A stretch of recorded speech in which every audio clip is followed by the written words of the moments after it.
Hello student, आज हम इस वीडियो में कक्षा 10 के विद्यार्थियों को मैथमेटिक्स में अध्याय 3 में 3G एक्सरसाइज जो आपके कल हमने 2 क्वेश्चन बताए थे। एक तो भिन्न से संबंधित और एक आपकी धारा की चाल से संबंधित इस टाइप के क्वेश्चन हमने बताए थे। और ये भी हमने बताया था कि जो इस टाइप के क्वेश्चंस होंगे उन सभी क्वेश्चंस को आप सॉल्व करिएगा। उसका सारा तरीका हमने आपको दिया था। देखिए, आज हम इस वीडियो में आपको पिता पुत्र की आयु जो दी होती है, यानी आयु से संबंधित जो आपके क्वेश्चंस हैं वह क्वेश्चंस हम बताएंगे। उसमें आपको ये ध्यान रखना है, कुछ वर्ड जो होते हैं उन वर्ड को समझ करके हमको पूरा समझना पड़ता है कि सवाल में हमें क्या करना होता है। देख, कभी कभी कह दिया 5 वर्ष पूर्व, तो पूर्व या पहले, इस चीज को भी समझ लीजिएगा। 5 वर्ष पूर्व का मतलब जैसे हम आज ये कहें कि हम 5 वर्ष पूर्व 40 वर्ष के थे। अब बात समझिए। या आज हमारी आयु है 45 वर्ष और ये हम कहें कि हम 5 वर्ष पूर्व कितने वर्ष के थे, तो हमको बताना पड़ेगा। इस चीज को आप ध्यान रखें।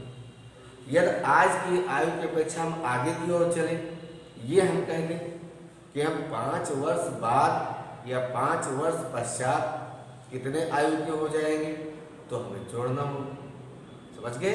तो पूर्व या पहले, बाद या पश्चात, ये दोनों बातें आप समझ लीजिएगा। क्वेश्चन में इस टाइप के क्वेश्चन आपको दिए होते हैं और यहीं पर आपको दिमाग लगाना होता है। लेकिन इनको हम किसमें जोड़ेंगे और किसमें हम घटाएंगे, इस बात को भी ध्यान रखिएगा। जोड़ना हो या फिर घटाना, वर्तमान आयु में पता होने से कि हमारी वर्तमान आयु क्या है, हम अपनी वर्तमान आयु में ही जोड़ सकते हैं और वर्तमान आयु से घटा करके निकाल सकते हैं। ओके, तो देखिए क्वेश्चन हम आपको बता रहे हैं 3G में क्वेश्चन नंबर 13 आप देखिएगा, 13 नंबर। बढ़िया है। पूर्व और पहले बाद और दोनों चीज़ें दी हैं। क्वेश्चन अपनी बुक में आप देखिएगा, एक्सरसाइज खोल लीजिएगा। वीडियो यदि मैथमेटिक्स का आपको पढ़ना है तो आप सबसे पहले तो आप अपना जो बुक खोल लीजिएगा। वीडियो में जो बताई गई एक्सरसाइज, उस एक्सरसाइज को खोल लीजिएगा। फिर आपको क्वेश्चन बताया जाएगा किस नंबर का क्वेश्चन है। हमने बताया 30 नंबर क्वेश्चन, वहाँ पर आप पहुँचिए। जब हम क्वेश्चन पढ़ रहे हो तो आपको वीडियो देखने की नहीं जरूरत है। उस समय आप अपने क्वेश्चन को देखो कि सर जो पढ़ रहे हैं वही है कि दूसरा है। इस चीज़ को भी आपको ध्यान रखना है। तो देखिए 30 नंबर क्वेश्चन क्या है। 5 वर्ष बाद जैकब की आयु उसके पुत्र की आयु से 3 गुनी हो जाएगी। बात को समझे। 5 वर्ष बाद उन्होंने बताया, 5 वर्ष बाद जैकब की आयु उसके पुत्र की आयु से 3 गुनी हो जाएगी। फिर दिया है 5 वर्ष पूर्व जैकब की आयु उसके पुत्र की आयु की 7 गुनी थी। उनकी वर्तमान आयु क्या है। अब आपको दोनों कंडीशंस में देखिएगा, केवल ये कहा गया है 5 वर्ष बाद, या ये कहा गया 5 वर्ष पूर्व। हमने बताया बाद हो लिखा हो चाहे पश्चात लिखा हो तो आपको वर्तमान आयु में जोड़ना होगा। पूर्व लिखा हो या पहले लिखा हो तो वर्तमान आयु में से आपको घटाना। ओके, यहाँ आपको वर्तमान आयु नहीं मालूम है तो हमें वर्तमान आयु मानना पड़ेगा। हम मान लेते हैं, माना जैकब की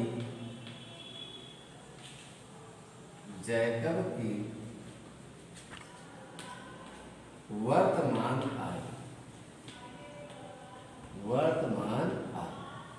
आप x वर्ष मान लेंगे और पुत्र की यानी जैकब के पुत्र की वर्तमान आयु y वर्ष मान लें। इतना कार्य तो आप कर ही सकते हैं। लेकिन पहली स्थिति आपको देखेगा वर्तमान आयु दोनों की मालूम होगी। पहली स्थिति इन्होंने क्या दर्शाई, 5 वर्ष बाद बताया। तो हमें सबसे पहले इन दोनों की 5 वर्ष बाद आयु क्या होगी ये तो भी हमें पता होना चाहिए। तो हम यहाँ पर लिखेंगे 5 वर्ष बाद जैकब की आयु, जैकब की आयु। तो ये आपकी हो जाएगी, बाद कहा गया है, क्या करेंगे, जोड़ देंगे x + 5 और 5 ही वर्ष बाद पुत्र की आयु, इसमें भी क्या करेंगे, जोड़ेंगे। समझ गए, y + 5 क्योंकि मान लो 2 व्यक्ति हैं और दोनों की हमें वर्तमान आयु पता है, ये कहा जाए 5 वर्ष बाद, तो क्या एक की 5 वर्ष आयु बढ़ जाएगी, एक उतने पर बना रहेगा कि या वो घट जाएगा? ऐसा तो नहीं हो सकता है। आयु बढ़ेगी तो दोनों की बढ़ेगी, घटेगी तो दोनों की घटेगी। तो यहाँ पर आप इतना कार्य पहले कर लेंगे। वर्तमान आयु में 5 वर्ष जो बाद लिखा हुआ था उसको दोनों में जोड़ करके अब आपको ये पता हो गया कि जैकब के 5 वर्ष बाद आयु इतनी थी और उनके पुत्र की आयु इतनी थी। और फर्स्ट शर्त इन्होंने क्या कहा है, फर्स्ट शर्त के अनुसार इन्होंने बताया है कि उसके पुत्र की आयु से 3 गुनी हो जाएगी। 5 वर्ष बाद 3 गुनी आयु हो जाएगी। दोनों को इक्वल डालो, x + 5 = y + 5। क्या ये आयु इस आयु के बराबर है? नहीं है, क्योंकि हमें पता है ये पिता की आयु है और ये पुत्र की आयु है। पिता की आयु के बराबर पुत्र की आयु नहीं हो सकती, इसलिए वहां लिखा है 3 गुनी हो जाएगी इनकी आयु की। इनकी आयु जो है 5 वर्ष बाद इनसे 3 गुनी हो जाएगी। तो हम 3 गुनी का मतलब होता है गुणा करना। तो 3 से गुणा किसको करेंगे, पुत्र की आयु, तभी तो ये बराबर हो पाएगा। ठीक, अब इनकी गुणा कर दो, x + 5 3y + 15, पक्षांतर कर लो, x - 3y 15 - 5 x - 3y = 10। ये आपका समीकरण है। यहाँ तक समझ में आ गया। दूसरी स्थिति इन्होंने क्या बताया, 5 वर्ष बाद का, यानी पूर्व लिखा है, वो सारी बात नहीं, दूसरी स्थिति 5 वर्ष पूर्व का। पहली स्थिति में 5 वर्ष बाद और दूसरी स्थिति में 5 वर्ष पूर्व। पूर्व यानी पहले, तो हमने बताया था पूर्व या पहले में आपको बताना होता है। तो यहाँ पर लिख देंगे 5 वर्ष पूर्व जैकब की आयु, जैकब की आयु कितनी हो जाएगी? मैं भी बताया, बाद या पश्चात लिखा होगा तो जोड़ा जाएगा, पूर्व या पहले लिखा होगा तो घटाया जाएगा। तो इनकी वर्तमान आयु x है और 5 वर्ष पूर्व लिखा है, इसलिए वर्तमान आयु में से 5 वर्ष हम क्या कर देंगे, घटा देंगे। 5 ही वर्ष पूर्व पुत्र की आयु, वर्तमान इनकी y है, 5 इसमें से भी हम घटा दीजिए। ठीक, आपको 5 वर्ष पहले की भी आयु पता हो गई दोनों। सेकेंड शर्त मतलब सेकेंड शर्त के अनुसार देखिएगा अपने क्वेश्चन में सेकेंड शर्त क्या कहा इन्होंने कि 5 वर्ष पूर्व जैकब की आयु उसके पुत्र की आयु की 7 गुनी थी। यानी इन दोनों को इक्वल रखो, x - 5 = y - 5 बराबर नहीं है। इनकी आयु जो देख रहे हो पुत्र की आयु की 7 गुनी है, इसलिए पुत्र को किससे गुणा करेंगे, 7 से। ओके, आप गुणा करिएगा, x - 5 = 7y - 35। पक्षांतर कर लीजिएगा, x - 7y - 35 + 5 x - 7y - का समीकरण कौन सी बन गई? सेकेंड। देखिए क्वेश्चन ने जो कहा हमने वही काम 5 वर्ष पूर्व कहा, वो कार्य किया। फिर उसने कहा कि जैकब की आयु पुत्र की आयु की 3 गुनी, तो जैकब की आयु को पुत्र की आयु के बराबर रखा और 3 से गुणा कर दिया, तो दोनों की आयु बराबर हो गई। हल किया, समीकरण फर्स्ट बन गया। दूसरी स्थिति में क्वेश्चन नहीं बताया 5 वर्ष पूर्व, तो पहले हमने दोनों की 5 वर्ष पूर्व आयु निकाल ली। फिर बताया जैकब की आयु पुत्र की आयु की 7 गुनी हो जाएगी, तो हम दोनों को बराबर रखे, क्योंकि इनकी आयु इनकी आयु की 7 गुनी है, तो इनको हमने 7 से गुणा कर दिया और कैलकुलेट किया, दूसरा समीकरण बन गया। अभी हम वर्तमान आयु नहीं पाए, समीकरण बनाते हैं, तो यहाँ पर लिखेंगे समीकरण फर्स्ट व सेकेंड को हल करने पर। समीकरण फर्स्ट आपका दिया है x minus 3y is equal to 10 और सेकेंड है x minus 7y is equal to minus. क्या करने पर? क्योंकि यहाँ पर पद दोनों बराबर है लेकिन चिन्ह समान है, हम इधर वाला पद ही नहीं बराबर करेंगे, क्योंकि हमको ऑलरेडी पहले से मिल रहा है, दोनों चिन्ह समान है, इसलिए यहाँ लिख देंगे घटाने। घटाने पर ये माइनस वाला प्लस हो जाएगा, ये कैंसिल। अब 7 में से 3 घटाओ तो प्लस का 4y, यहाँ कितना हो जाएगा 40, तो y is equal to 40/4 cancel करेंगे तो y इज इक्वल टू कितना हो जाएगा 10। y का मान समीकरण फर्स्ट में रखने, समीकरण फर्स्ट में आप पुटअप कर दीजिएगा। समीकरण फर्स्ट क्या देखिए x minus 3 into 10 is equal to 10, x minus 30 is equal to 10, पक्षांतर करेंगे 10 प्लस 30 यानी x इज इक्वल टू 40। देखिएगा हम x और y दोनों के मान निकाल लिए। जब हम x और y दोनों के मान निकाले तो हमने वर्तमान आयु यही x y माने थे। आप इसके नीचे लिख देंगे, सबसे नीचे आप लिख देंगे अतः जैकब की वर्तमान आयु कितनी आई है 40 वर्ष और पुत्र की वर्तमान आयु कितनी दी है 10। पूरी बात समझ गए? हम ये भी चेक कर सकते हैं कि क्या हमारा आंसर सही है। यहाँ पर आप लिखिएगा 40, यहाँ 10 या 30, 40 में से 30 घटाओ कितना बचेगा 10। यहाँ 40, यहाँ पर भी देखिएगा मान लिखेंगे कितना 10, 10 सत्ते 70, माइनस के 70 में से प्लस का 40 घटाओ माइनस 30 बचेगा। इसका मतलब हमारा आंसर क्या है सही। तो देखिएगा ये क्वेश्चन इतने इजी है, बोर्ड एग्जामिनेशन में भी आ जाए तो क्वेश्चन आपको लगाने का तरीका भी बता रहा है, समझिए थोड़ा। 4 नंबर 6 नंबर में आ जाए तो इससे इजी कोई क्वेश्चन हो ही नहीं सकता है। आपको लगाने का सिस्टम बता रहा है, ऐसे ऐसे लगाओ, और जब आपका आंसर आ जाए तो आपको ये भी बता रहा है कि इनमें मान डालो, तो आपको ये भी मालूम हो जाएगा कि हमारा आंसर सही है या हमारा आंसर गलत है, ये भी क्लियर हो जाएगा। ये कैलकुलेशन सपोज करो कहीं पर गलत हो जाए तो जब यहाँ मान पुटअप करोगे तो इसके इक्वल नहीं हो पाएगा, आप तुरंत पकड़ लेंगे कि हमारा आंसर रॉन्ग है। तो देखिए कितने इजी क्वेश्चन है, बहुत सिंपल क्वेश्चन है, कि सारे क्वेश्चन आप जब पढ़ते हैं तो आपको तुरंत इंगित करता रहता है कि यहाँ पर ये आपको कार्य करना है, यहाँ पर ये कार्य।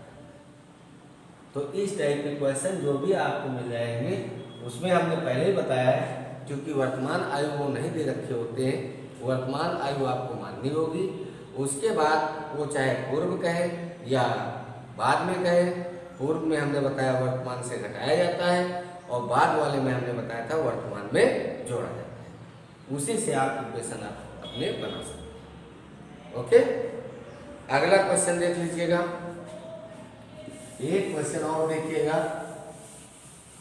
बता दे रहा हूँ। क्षेत्रफल से संबंधित भी हमने बताया था, ये कोई क्वेश्चन क्षेत्रफल वाले आ जाए तो हमें वहाँ पर क्या करना होगा,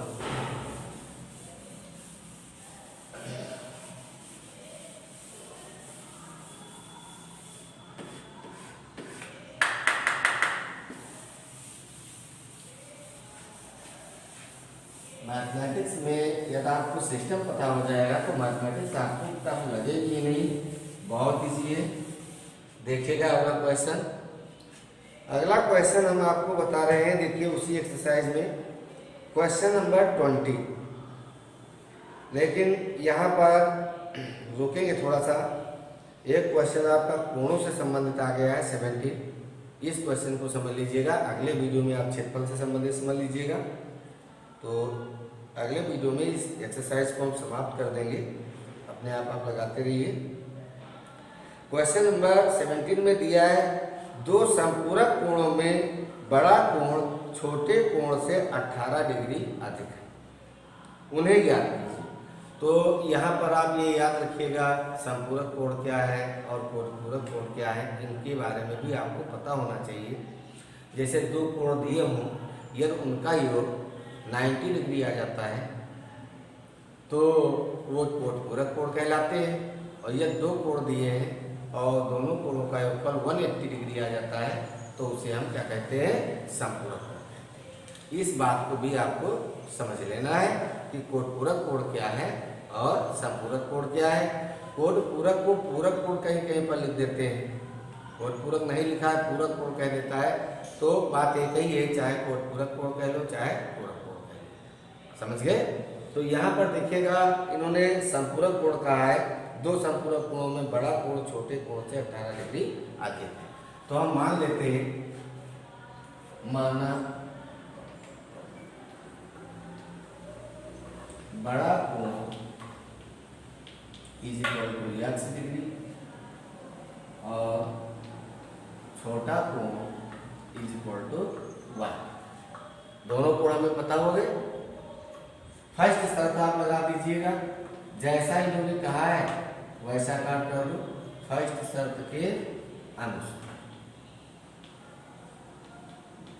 देखिएगा इन्होंने क्या बताया है, दो संपूरक कोणों में, ठीक, दो संपूरक कोण है तो फर्स्ट में चाहे पहले जोड़ने घटाने वाला कार्य कर लो, बड़ा छोटा वाला रख लो।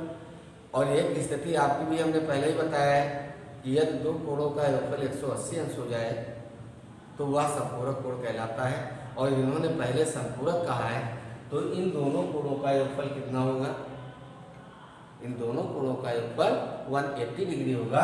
फर्स्ट शर्त में आप लिख सकते हैं x degree plus y degree is equal to 180। ये समीकरण कौन सा हो गया, फर्स्ट। सेकेंड देखिएगा, सेकेंड शर्त के अनुसार जो आपका दिया है वो देखिए क्या है। सेकेंड शर्त में इन्होंने पहले ही बताया है कि जो आपका बड़ा कोण है वो छोटे कोण से 18 डिग्री अधिक है। तो यहाँ पर हम x is equal to Y करें। ये दोनों इक्वल नहीं है, इन्होंने ये कहा है कि बड़ा कोण छोटे कोण से 18 डिग्री अधिक है, तो या तो इसमें हम 18 घटाएं या फिर हम इसमें 18 जोड़ें, तभी तो ये बराबर होगा। तो हम यहाँ पर ऐड कर देते हैं 18 डिग्री और इसको पक्षांतर कर लेते हैं, तो x minus Y is equal to 18 degree हो जाएगा। और ये समीकरण आपका कौन सा बन गया, सेकेंड। अब यहाँ पर हम लिख देंगे समीकरण फर्स्ट व सेकेंड को हल करने पर, समीकरण फर्स्ट व सेकेंड को आप हल कर दीजिए।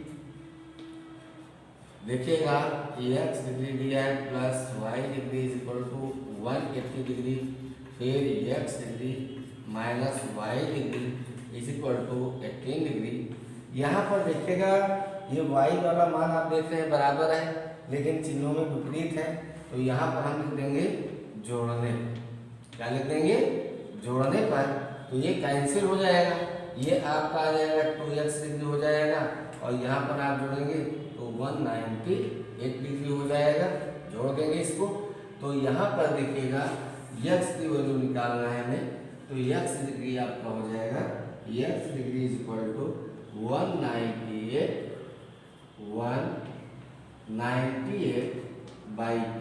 कैंसिल कर दो, 2 9 18, फिर एक बचेगा 2 9 18, X degree is equal to कितना हो जाएगा 99 डिग्री। अब देखिएगा यहाँ पर यक्स का मान हम क्या करेंगे, का मान समीकरण फर्स्ट में रखने पर जो यक्स की वैल्यू आई है वो समीकरण फर्स्ट में आप पुटअप कर दीजिएगा। समीकरण फर्स्ट आपका यहाँ पर दिया है, देखिए 99 degree plus Y degree is equal to 180 degree. 99 को आप 75 कर दीजिएगा तो Y degree is equal to 180 degree minus 99 degree. आप देखिए इसको घटाइएगा तो 10 में से 9 गया, कितना बचेगा 1।